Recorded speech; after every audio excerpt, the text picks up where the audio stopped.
Até quando, Senhor? Até quando clamarei eu e tu não me escutarás? Certamente este clamor tem sido repetido por milhões em todo o planeta. Vivemos em tempos de grandes incertezas e muita insegurança e exclamamos: o que será de nós? Quantas famílias têm sido arrastadas aos campos de refugiados, deixando tudo para trás por causa de guerras que jamais desejaram?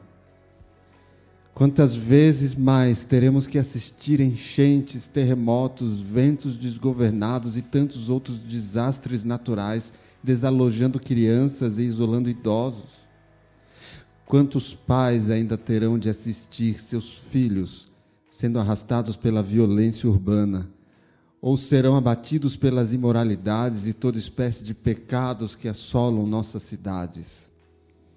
Quantas mães se deitarão à noite em angústia, sem saber como suprir a fome de seus filhos desnutridos, seja pela falta de pão ou pela falta do cordeiro da vida? Até quando, Senhor? Até quando cada um de nós teremos de assistir, perplexos, às cenas das corrupções humanas praticadas tanto pelos grandes nomes deste mundo, quanto por aqueles anônimos mais próximos a nós? Até quando o homem ímpio prosperará em seus maus desígnios? O profeta Abacuque se atreveu a fazer perguntas semelhantes a Deus. Disse ele: até quando, Senhor? Até quando clamarei eu e tu não me escutarás? Até quando gritar-te-ei violência e não nos salvarás?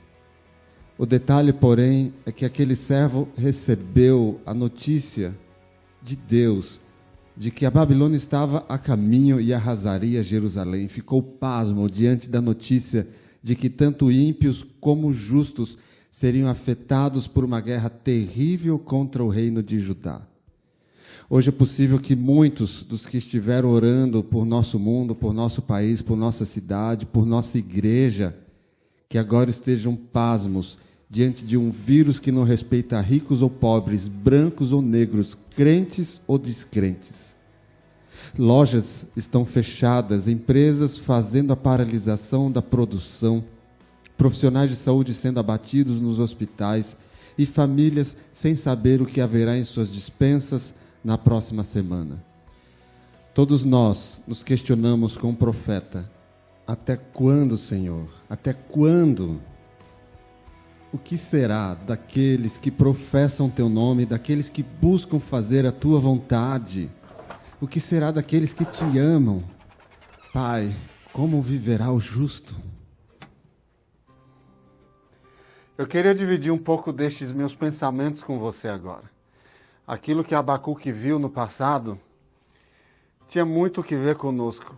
Hoje, o templo, a igreja, o prédio, essa casa de culto está aqui, vazio. Poucos ruídos na rua, mas muito ruído aqui no coração.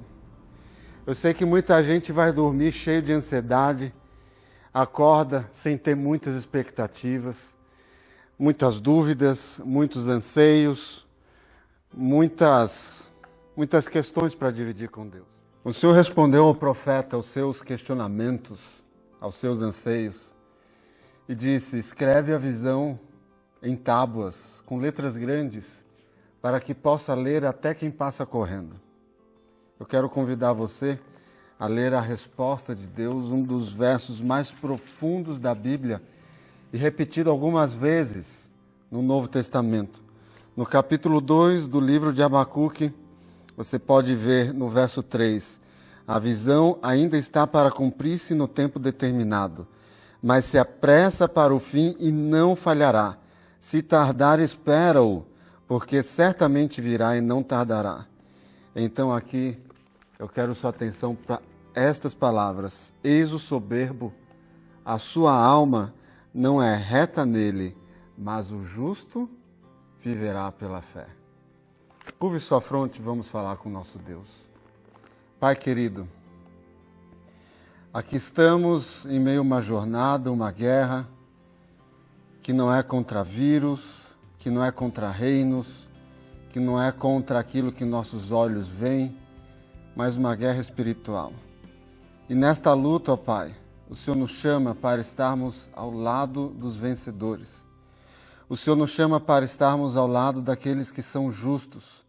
O Senhor nos chama para sermos justificados pela sua justiça e pela graça de Cristo Jesus, o nosso Senhor. Foi Ele que morreu por nós e também ressuscitou. É Ele quem ministra a nosso favor. É Ele quem nos destinou para a eternidade.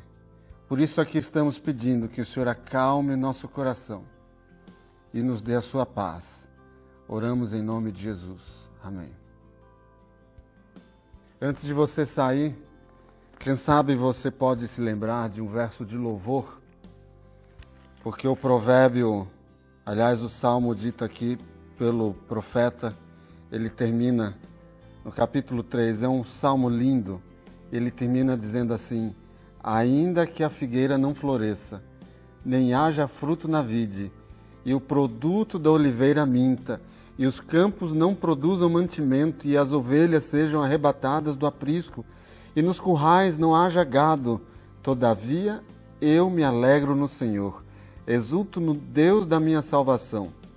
O Senhor Deus é a minha fortaleza, e faz os meus pés como os da corça, e me faz andar altaneiramente.